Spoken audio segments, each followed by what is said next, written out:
I'm Ed Drummond. I'm the president of the Miracle Mile Merchants Association and a local business owner. I am joined by my friend, Officer Ben Harris. He's our local community action officer.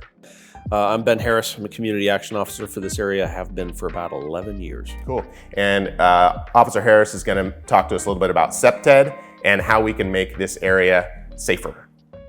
Well, thanks for inviting me, Ed. To talk about CPTED, it's a crime prevention theory model that we put into practice on different types of properties. It can be small property, large property, residential, multifamily, business of any kind, large business, small business, retailer, industrial, you name it, even up to critical infrastructure properties that I will do CPTED assessments on. So what CPTED is, crime prevention through environmental design, and we look at 5 factors, and then I'll talk about kind of what's underneath those. We talk about territoriality, fencing, physical surveillance, active and passive physical surveillance, how far and what we can see on the property, what other people can see on the property. Access control, meaning who's allowed to come on the property and where, and how do we control that. Management and physical maintenance, and then lighting.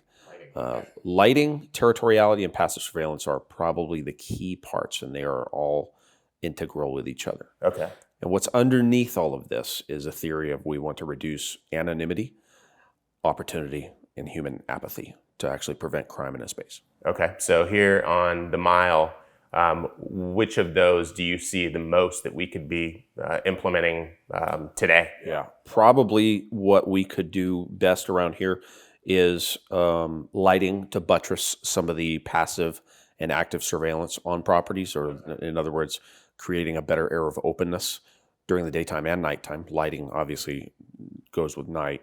A little bit of territoriality, strategic types of fencing in certain areas to prevent crime from entering property surreptitiously or through the anonymous spaces. Okay. Yeah, and then of course, I talk about the human apathy component, getting more people in a space, specifically more people to patronize the businesses on the mile.